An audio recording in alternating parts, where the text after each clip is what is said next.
तो hello everyone, स्वागत है आपका ऑप्शन ट्रेडिंग क्लास की तीसरी क्लास में। तो इसमें हम सीखने वाले हैं कि भाई बायर वर्सेस सेलर कि बाइंग और सेलिंग में क्या डिफरेंस होता है, और मेनली बाइंग के क्या बेनिफिट्स हैं और सेलिंग के क्या बेनिफिट्स हैं, बाइंग के क्या डिसएडवांटेज हैं, सेलिंग के क्या डिसएडवांटेज हैं। तो हर चीज़ मैं आपको डिटेल में बताने वाला हूँ, और मैं इस सीरीज़ की एक प्लेलिस्ट भी बना दूंगा कि आप पूरा उसे देख सकें। और होपफुली अगर आप थर्ड वीडियो देख रहे हैं तो मैं ये मान के चल रहा हूँ कि या तो जो फर्स्ट और सेकंड वीडियो में मैंने आपको बताया वो आपको आता है, या आपने वो वीडियो देखी हुई है। तो चलिए शुरू करते हैं भाई कि ऑप्शन बाइंग और ऑप्शन सेलिंग में क्या मेजर डिफरेंस रहता है, क्यों ऑप्शन बाइंग करनी चाहिए, क्यों ऑप्शन सेलिंग करनी चाहिए। तो शुरू करते हैं भाई। तो यहाँ पे हमारा आ जाता है, देखो, बायर, और ये हमने बना दिया, ये आ गया सेलर।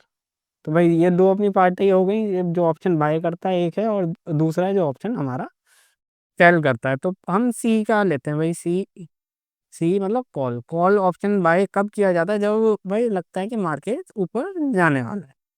और पी आपको पता ही है कब किया जाता है, जब मार्केट नीचे जाने वाला है। तो बायर बाय करता है और सेलर अपना सेल करता है। तो सेलर को एक तो पहली चीज ऑप्शन सेलिंग भी बोलते हैं, और शॉर्ट करना भी बोलते हैं, अगर आपने ये टर्म, या राइटिंग भी बोलते हैं कि भाई ऑप्शन आपने राइट कर दिया। तो ये तीनों टर्म एक ऑप्शन सेलर के लिए यूज़ की जाती है। अब मैं क्या करता हूँ, अगर आपने मेरी डेली ट्रेडिंग वीडियो देखते हैं तो आपको ऑलरेडी पता होगा, नहीं पता है तो आप जाके देख सकते हो। बाकी मैं इस वीडियो में आपको बताने वाला हूँ। तो पहले हम शुरू करेंगे ऑप्शन बाइंग से। देखो, ऑप्शन बाइंग लोग क्यों करते हैं? क्योंकि लोगों के पास क्या है, मनी है कम, मनी नहीं है, पर पैसा लोगों को कमाना है। भाई आप पे पैसा है, कम है, पर आप ऑप्शन ढूंढते हो कि भाई कैसे हम उस छोटे पैसे से पैसा बना सकें। तो इस वजह से लोग ज़्यादातर ऑप्शन बाइंग की तरफ जाते हैं, क्योंकि अगर वही मैंने बताया कि भाई 24,000 पे निफ्टी है, और उसका 24,000 का ही अगर हम कॉल देखें तो वो 100 रुपीज़ के आसपास चल रहा होगा, और 75 से मल्टीप्लाई करेंगे तो 7500 में हमें एक मतलब कॉन्ट्रैक्ट बाय करने को मिल जाएगा, और मार्केट ऊपर जाता है तो हमें प्रॉफिट भी देखने को मिल सकता है। तो ये चीज़ हो गई कि भाई बाइंग इस वजह से लोग ज़्यादा प्रेफर करते हैं, क्योंकि उनके पैसा कम होता है, और वो इसके ज़रिए एक पैसा, एक मनी मतलब अर्न कर सकते हैं। इस वजह से लोग करना शुरू करते हैं। बट इसके कुछ जो पहले एडवांटेजेस की बात कर लेते हैं। एडवांटेज ये है कि 24,000 पे मार्केट चल रहा है, और आपने समझो कि 100 रुपये का कॉल बाय किया है, 100 रुपये का कॉल बाय किया है, 7500 रुपये लगा के, और मार्केट अगर तेज़ी से ऊपर जाने लग गया, और मार्केट ऊपर जाता ही जा रहा है, और यूँ मानो 24,400 के आसपास चले गया, यहाँ पे रुक गया, तो भाई ये 100 रुपये की कॉल शाम तक 400 रुपये भी हो सकती है, 300 रुपये भी हो सकते हैं। मतलब 200 रुपये ही मानो तो पैसा डबल हो गया, 15,000 हो गया आपको। 100% का रिटर्न मिल गया। मतलब जो ऊपर है, ऊपर की कोई सीलिंग नहीं है भाई, कहीं तक भी 100 रुपये की चीज़ क्या है, 200 भी जा सकती है, 300 भी जा सकती है, 400 भी जा सकती है, और 500 भी जा सकती है। मतलब कमाने की कोई ऊपर की लिमिट नहीं है। इसी वजह से जो लोग हैं ज़्यादातर ऑप्शन बाइंग की तरफ शुरू में अट्रैक्ट होते हैं। क्योंकि अगर एक ऑप्शन सेल किया जाए तो सेलर का पर्सपेक्टिव क्या है, बायर से नेगेटिव रहता है, उसको लगता है इसकी वैल्यू गिरेगी। अगर 100 रुपये की वैल्यू गिरेगी भी, तो गिर के कितनी हो सकती है? आप एक चीज़ बताओ, गिर के जीरो ही तो हो सकती है, -500 थोड़ी हो सकती है कि हमें अनलिमिटेड। और पर नेगेटिव में जाए, जब भरने पे लॉस हो तो लॉस अनलिमिटेड है। तो ये चीज़ कही जाती है ऑप्शन सेल, ऑप्शन ट्रेडिंग में, कि बायर के लिए जो होता है प्रॉफिट अनलिमिटेड है, लॉस लिमिटेड है। और सेलर के लिए प्रॉफिट तो लिमिटेड है, पर जो लॉस है वो अनलिमिटेड है। अब इतनी जो आपने वीडियो देखी है, इस चीज़ को देख के आपके मन में ज़रूर ख्याल आया होगा, भाई बाइंग तो बेस्ट है। मतलब बाइंग में तो पैसा कमाने की कोई लिमिट ही नहीं है, आप कितना भी पैसा कमा सकते हो। और यह सेलिंग तो बहुत ख़राब है, मतलब सेलिंग में तो लॉस ही अनलिमिटेड है, और मिलेगा तो जितने का आपने सेल किया है सिर्फ उतना मिलेगा, मतलब लिमिटेड प्रॉफिट है। तो भाई सबको बाइंग ही करनी चाहिए, और बाइंग में तो बहुत पैसा है। पर यार यहीं पे एक अलग चीज़ आ जाती है कि जो ज़्यादातर ऑप्शन बायर है ना, 99% ऑप्शन बायर हमेशा लॉस में रहते हैं। और उसका रीज़न यही है, जो अनलिमिटेड प्रॉफिट वाला लालच है ना इसका। और वो बाकी भी एडवांटेज रहते हैं जो मैं आपको समझाऊंगा। बट ये चीज़ है कि भाई बाइंग के जनरली लॉस में रहते हैं, भले ही अनलिमिटेड प्रॉफिट दिखता हो और सेलिंग में अनलिमिटेड लॉस दिखता हो, पर स्टिल आदमी प्रॉफिट में रहता है। उसका रीज़न भी क्या है, क्यों प्रॉफिट में रहते हैं ऑप्शन सेलिंग में, क्यों, वो अभी हम आगे वीडियो में देख लेते हैं। तो फिर से हम आ जाते हैं बायर और सेलर पे, ठीक है, बायर और सेलर, ठीक। अब आप कह रहे हो कि भाई बायर कैसे लॉस में रह सकता है, अब उसका मैं रीज़न बताता हूँ कि एक छोटा सा हम अपने लिए एक चार्ट बना लेते हैं, यही बना लेते हैं कि ये भाई हमारे स्ट्राइक प्राइस हैं, 4-5 आपके लिए ड्रॉ कर देता हूँ यार, इतनी मेहनत मैं कर सकता हूँ। 24,000, 24,100, 24,200, 23,900 और 23,800।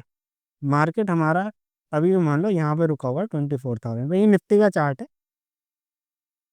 तो एक ऑप्शन बायर जो है वो कॉन्ट्रैक्ट होगा, जो कॉन्ट्रैक्ट्स होते हैं वो हमारे निफ्टी में वीकली होते हैं, मतलब हर थर्सडे एक्सपायर होता है, मतलब थर्सडे वो एक्सपायरी होती है। और तो थर्सडे को आगे जैसे आपने कॉन्ट्रैक्ट लिया 24,000 का, वो शुरू होगा फ्राइडे से और अगले थर्सडे तक ख़त्म हो जाएगा, जो भी उसकी वैल्यू होगी उस पे आपको निकालना ही पड़ेगा। या तो आप सेम डे में निकाल सकते हो, बाकी उस डे तक आप मतलब थर्सडे से नेक्स्ट थर्सडे से ज़्यादा आप होल्ड नहीं कर सकते। तो अब हम एग्जांपल लेते हैं 24,000 की कॉल का, कि भाई 24,000 की कॉल है, 100 रुपये में चल रही है, ये बायर है, ये सेलर है, ये 100 में सेल करने में इंटरेस्टेड है और ये 100 में बाय करने में इंटरेस्टेड है। तो अब इसने बाय किया, अब देखना कि क्या सिनेरियो रह सकते हैं। अब देखो मार्केट या तो जैसे ही इसने बाय किया 100 रुपये का और मार्केट सीधा सीधा चली गई 24,000 तक, इस केस में क्या होगा, इस केस में ये होगा कि उस 100 की वैल्यू हम सपोज 150 हो गई, तो बायर को 50 पॉइंट का प्रॉफिट दिखेगा, 50 पैसा ही पैसा, खुशी। 200 तक चली गई और 50 60 60 मान लिए चलो, और प्लस 60 हो गए, 110 पॉइंट का प्रॉफिट, भाई साहब डबल हो गया पैसा, बहुत बढ़िया। जाने को 100 रुपये ही थे, मिले 110 रुपये गए। अब आते हैं एक और चीज पे कि अब दूसरा सिनेरियो लेते हैं कि चला मार्केट चला चला चला चला पूरे दिन चला चला चला चला चला और 24,000 पे ही आके खत्म हो गया। और मान लो ये थर्सडे का डे है, थर्सडे का ही दिन है, एक्सपायरी है, जैसा तो लोग एक्सपायरी में ट्रेड करते हैं, एक्सपायरी में प्रीमियम सस्ते होते हैं। तो आप गैस करो कि प्राइस जो होगा 24,000 का, जो सुबह 100 रुपये था, जब 24,000 में मार्केट था और शाम को भी 24,000 पे, तो 100 रुपये ही होगा ना price, no profit no loss होगा बायर को तो। पर यहीं बहुत सारे ग्रीक्स आ जाते हैं जो मैं आपको अगले उसमें सिखाऊंगा, थीटा। पर अभी एक चीज़ सीख लो कि जब मार्केट शाम को यहाँ रुकेगा ना, इस प्रीमियम का प्राइस जो सुबह 100 रुपये था ना, 5 रुपये होगा। अरे 5 रुपये कैसे होगा, जहाँ से लिया था वहीं पे है ना। यही तो गेम है, यही आ जाता है थीटा टिके। भाई टाइम के साथ ऑप्शन खत्म होने जा रहे होते हैं, वो अपने एंड पे जाते हैं। अगर मार्केट से ऊपर निकल जाता, और ऊपर तो उसकी कुछ वैल्यू होती, पर अब वो वहीं पे है, तो उसकी वैल्यू थीटा की वजह से कम हो जाएगी। और यही एक सबसे बड़ा रीज़न है, थीटा ही सबसे बड़ा रीज़न है जिसकी वजह से ऑप्शन बायर ऑप्शन बायर क्या है, लॉस फेस करना पड़ता है। खैर एक्सेप्शंस आर एवरीवेयर, भाई बहुत अच्छे ऑप्शन बायर्स भी हैं जो पैसा बनाते हैं डेली बेसिस पे और बहुत कंटिन्यू अच्छा पैसा बना रहे हैं। पर मैं इन जनरल डिटेल लोगों की, नए लोगों की बात कर रहा हूँ कि इस थीटा की वजह से, just because market slow slow move कर रहा है और एकदम से नहीं जा रहा है ऊपर मोमेंटम के साथ, ऑप्शन के प्रीमियम से होते हैं वो डिके होने लगते हैं, उसमें डिके आता है जिसे हम थीटा डिके बोलते हैं। इस डिके की वजह से जनरली क्या है, ऑप्शन के प्रीमियम गल जाते हैं। अगर हाँ आपने देखो मार्केट सही टाइमिंग पे पकड़ लिया, जैसे यहाँ पे आपने पकड़ा और मार्केट एकदम से ऊपर शूट हो गया, तो बिल्कुल उसका price double 2x 3x 4x हो सकता है। पर वो आपको पकड़ना आना चाहिए, और वो 1% लोग बड़ी मुश्किल से पकड़ पाते हैं। तो यही एक मेन रीज़न है कि ऑप्शन बायर लॉस में रहते हैं। तो ये हो गया बायर और ये हो गया हमारा फिर से सेलर। ये मेरे को कई बार बनाना पड़ेगा, 100 बार बनाना पड़े, मैं आपको बनाऊंगा, पर मैं आपको सिखाने की पूरी कोशिश करूंगा कि आपको समझ आए कि बायर, तो बायर पे एडवांटेज है क्या कोई? ये तो आपने सारे डिसएडवांटेज बना दिए। हाँ, बायर पे एडवांटेज है कि वो 75 × 100, एक लॉट 7500 में ले रहा है। पर अगर यही सेलर को ये एक लॉट सेल करना पड़े ना, तो उसे पता है कितना पैसा देना पड़ेगा? अगर आपने ट्रेडिंग करी है तो आपको पता है, अगर नहीं पता तो जिस एक लॉट को बाय करने के बायर को 7500 रुपये देने पड़ रहे हैं, एक सेलर को एक लॉट सेल करने के 2 लाख रुपए देने पड़ते हैं। जी हाँ, जी हाँ, 2 लाख रुपए देने पड़ते हैं। इसी रीजन से सेलर्स, लोग सेलिंग में नहीं आते, क्योंकि सेलिंग में पैसा बड़ा चाहिए होता है। वो भी मैं आपको आगे सिखाऊंगा कि भाई आप इसका थोड़ा मार्जिन कैसे कम कर सकते हो। बट स्टिल, अगर मार्जिन आप कम भी कर दोगे ना, जैसे हैजिंग होती है, हैजिंग भी मैं आपको बहुत अच्छे से सिखाऊंगा कि क्या होती है, पर अगर हैज भी करते हो तो भी आपको 50-60 हज़ार रुपये देने ही पड़ेंगे, उससे कम में तो आप पे काम नहीं पड़ेगा। पर अभी हम हैजिंग को साइड हटा देते हैं और सीधी बात करते हैं, तो भाई आपको 2 लाख रुपए देने हैं। ये और एक और रीज़न है कि लोग सेलिंग में नहीं जाते, कि भाई इतना पैसा कहाँ से आएगा, एक लॉट अगर इसे 10 लॉट बेचने हैं, इसे 10 लॉट बाय करने हैं, भाई 75 हज़ार में काम हो जा रहा है, और यहाँ पे 20 लाख रुपए चाहिए। मतलब ये 10 गुने का नहीं, 10 गुना होता है 75 हज़ार, 20 गुना होता है 1.5 लाख, 25 गुना, 25 नहीं 28x आपको पैसा चाहिए। तो हालांकि सेलर के पास एडवांटेज है डिके का कि भाई मार्केट देखो, सेलर के पास क्या एडवांटेज है, जैसे मार्केट चला और उसने सी बाई किया था, ठीक है, मैं आपको बिल्कुल शुरू से सिखाता हूँ कि भाई बायर हो गया और सेलर हो गया, ठीक। तो भाई इसने सी सी बाई किया था और इसने सी सेल किया था। पहली कंडीशन तो थी मार्केट ऊपर जा रहा है, बायर की साइड जा रहा है, तो इसे प्रॉफिट हो रहा है और इसे हो रहा है लॉस, ठीक है, ये प्रॉफिट में, ये लॉस में। अब दूसरी कंडीशन ये भी तो हो सकती है कि मार्केट नीचे की तरफ जाने लग जाए, नीचे की तरफ जाने लगेगा तो भाई ऑब्वियसली इसका लॉस होगा, 100 वाला प्रीमियम टूट के 80 आएगा, 60 आएगा, और जितना टूटेगा इसे प्रॉफिट होगा, सेलर को प्रॉफिट होगा। एक तीसरी कंडीशन, मार्केट कहीं नहीं जा रहा है, वहीं थोड़ा ऊपर जाता है, नीचे जाता है, ऊपर जाता है, नीचे जाता है, ऊपर जाता है, नीचे जाता है, इस कंडीशन में भी इसे लॉस होगा और इस कंडीशन में इसे प्रॉफिट होगा। सेलर को प्रॉफिट हो रहा होगा क्योंकि डिके आ जाएगा। मतलब अगर मार्केट कहीं भी नहीं जा रहा है, वहीं वहीं मूव कर रहा है, तो भी सेलर को प्रॉफिट है और बायर को लॉस है। पर सेलर की प्रॉब्लम यह है कि उसे पैसा चाहिए मोटा, तो इसी वजह से सेलिंग में ROI आपको छोटा दिखता है, रिटर्न ऑफ इन्वेस्टमेंट।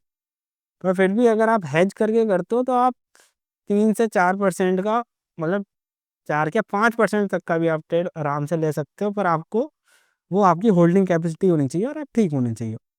वो भाई पर्सन का अलग अलग है, जिसको जितना एक्सपीरियंस है वो उस हिसाब से ट्रेड करता है। पर अभी मैं बिल्कुल बिगनर के हिसाब से बता रहा हूँ कि बिगनर्स के इशू क्या हैं, उनकी प्रॉब्लम्स क्या हैं, उनके सॉल्यूशन क्या है। तो होपफुली आपको समझ में आ रहा होगा कि बायर क्या करता है, सेलर क्या करता है। अब पी का एग्जांपल ही मैं आपको समझा देता हूँ कि बायर भाई पी पी बाय कर रहा है और सेलर पी सेल कर रहा है।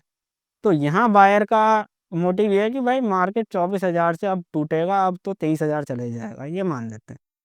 और सेलर का ये मानना है या तो ये 24 हज़ार ही रहेगा, या ये 24 हज़ार से थोड़ा सा भी ऊपर रहे या पूरा सा भी ऊपर रहे। अब यहाँ सेलर का एक और एडवांटेज आ जाता है, अब मैं आपको बताता हूँ। जैसे ये भी 100 रुपये का ही लेते हैं, ये भाई जैसे 24 हज़ार से 50-100 पॉइंट नीचे गिरा ना, तो इसमें वैल्यू बढ़ेगी। और अगर ये 1 पॉइंट भी ऊपर रह गया ना, मतलब सेलर के लिए तो बस उसके लेवल से, जैसे उसका जो लेवल है ना जो उसने बेचा, उससे अगर एक्सपायरी पे 1 पॉइंट भी ऊपर रह गया ना, जीरो हो जाएगा भाई, पूरा का पूरा प्रीमियम खाने को मिलेगा। मतलब आपका बाइंग में जो आपकी एनालिसिस है ना, बिल्कुल परफेक्ट होनी चाहिए और आपके लिए हुए पॉइंट से मार्केट निकल जानी चाहिए।